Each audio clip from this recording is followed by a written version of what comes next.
Aquela mulher não estava se prostituindo, aquela mulher não estava cometendo, talvez, adultério. Mas o marido não era dela. Talvez não estava cometendo adultério, mas fornicação. Jesus disse assim para ela, então ela responde no versículo 19.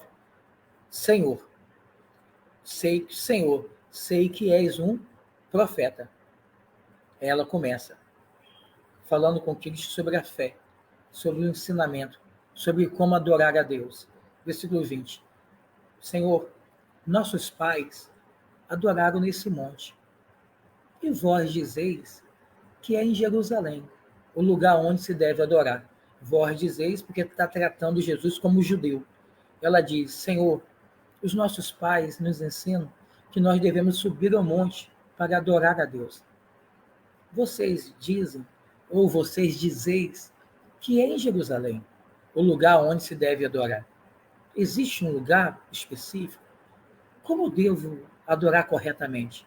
Eu tenho dúvidas. Eu quero adorar a Deus, mas deva ser no monte? Deva ser em Jerusalém? Eu ouço os meus pais aqui que adora o mesmo Deus, mas diz que esse mesmo Deus tem que ser adorado no monte, como o Velho Testamento inteiro adorava no monte, né? Deus deu a lei a Moisés no monte, Josué subiu ao monte, quando subiu ao monte, Elias subiu ao monte, quando subiu ao monte. Então dá aquela ideia que Deus se encontra nos montes, né? Nos lugares altos. Deus me fará subir em lugares altos, nos montes, dando a ideia sempre de montanha, sempre de subir. Então, eu devo buscar a esse Deus no monte, eu devo buscar a esse Deus no templo, mas eu não estou buscando nem no monte, nem no templo. Mas a vida daquela mulher estava destruída e ela precisava buscar uma igreja. Gente, tem gente que acha que tem que adorar em casa, que não precisa de igreja. Esta mulher, ela estava em pecado. Ela casou uma vez, separou, casou duas, segunda, separou, casou a terceira vez, separou, casou 5 vezes, separou todas elas. Na sexta vez, ela não estava casada. Ela estava com alguém, mas não quis casar. Mas ela sentia que ela precisava buscar a Deus. Mas ela deveria buscá-lo onde? No monte ou em Jerusalém? Tem gente que está com a vida atrapalhada assim. Mas ela diz assim, eu preciso da igreja.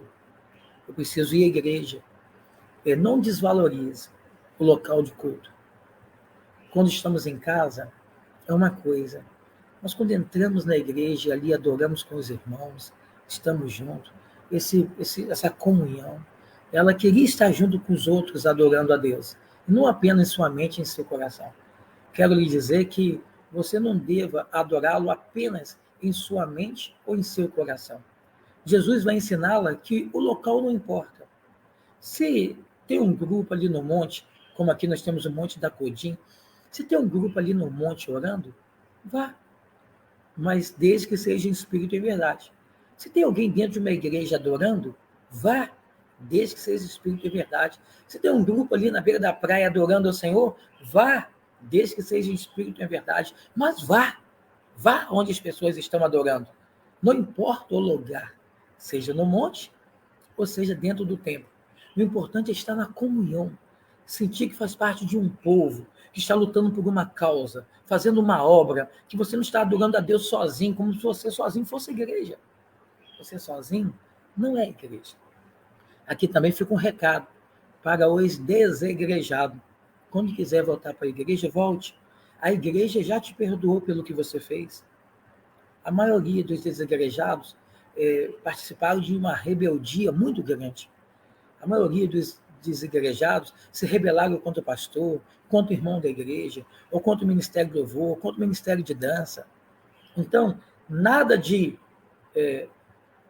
praquinha dizendo se a igreja te magoou, perdoe. Não. É o contrário. A praquinha a igreja já te perdoou. Pode voltar.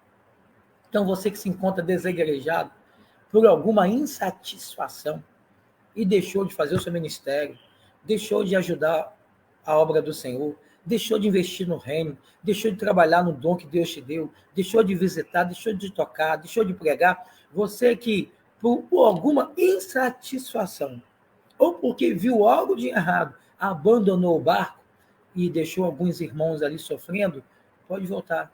A igreja já te perdoou por sua rebeldia. Você não será julgado e ninguém terá preconceito contigo. Pode voltar, pode pedir perdão, retornar. Então, para você que é um desegrejado, a igreja já te perdoou. Os irmãos já te perdoou. Ou por sua rebeldia, ou por ter traído e deixado os irmãos lutar sozinhos. Ter abandonado do barco. Largou o exército no campo e voltou para casa. A igreja perdoou esse ato seu de covardia. Então, você que se acovardou porque ficou insatisfeito com alguma coisa e não foi homem ou mulher suficiente para aguentar ali, como aqueles velhinhos aguentaram, as velhinhas aguentaram, pessoas até com menos força que você, pode voltar. A igreja já te perdoou. A casa está aberta. Volte a cear, volte a participar da casa do Senhor. Haja o que houver. Nunca largue a casa do Senhor, colocando desculpa nos homens ou na serpente. Isso não dá certo. Deus falou com Adão, onde você está? Foi a mulher que o Senhor me deu, a mulher foi a serpente, aí Deus puniu os três. Então, não tem que botar culpa em ninguém. Cada um terá que prestar conta a Deus no dia do juízo final. Então, a mulher diz assim, onde se deve adorar? Eu quero adorar, mas onde? Onde no sentido de lugar parado, aonde no sentido de movimento, né? Então, o lugar está parado, então não é aonde, é onde se deve adorar. Versículo 21. Disse-lhe Jesus, mulher, crê que a hora vem, em que nem neste monte, nem em Jerusalém adorareis o Pai. A hora vem que você não vai adorar nem no monte e nem em Jerusalém. Jesus já sabia da grande perseguição que haveria. Versículo 22. Vós, samaritano, adorais o que não sabeis, porque os samaritanos se misturaram com os outros povos. Nós, os judeus, adoramos o que sabemos, porque a salvação vem dos judeus. Jesus não nasceu numa cidade de samaritanos. Jesus não nasceu em Samaria.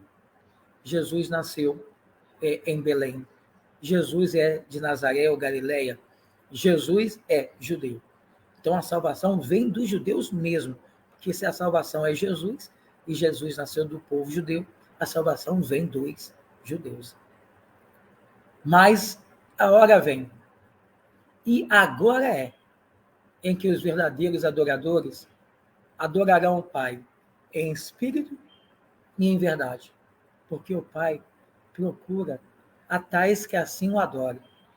Ele disse assim para ela, entre os samaritanos e os judeus, vocês estão errados. Vocês não sabem. Vós adorareis o que não sabe. Vocês não sabem. A adoração praticada em Samaria não era agradável a Deus. Porque o próprio Jesus disse, vós adorarais o que não sabes. Então estava adorando errado. Jesus disse, os samaritanos estão adorando errado. Mas a salvação veio dos judeus, agora você pode me adorar. E o versículo 23, mas a hora vem, e agora é, em que os verdadeiros adoradores adorarão o Pai em espírito e em verdade. Porque o Pai procura os tais que assim o adorem. Uma vez eu perguntei, dando aula de apologética cristã, uma zeladora de uma igreja batista. Eu perguntei, o que a senhora entende sobre esse versículo? Adorar em espírito e em verdade.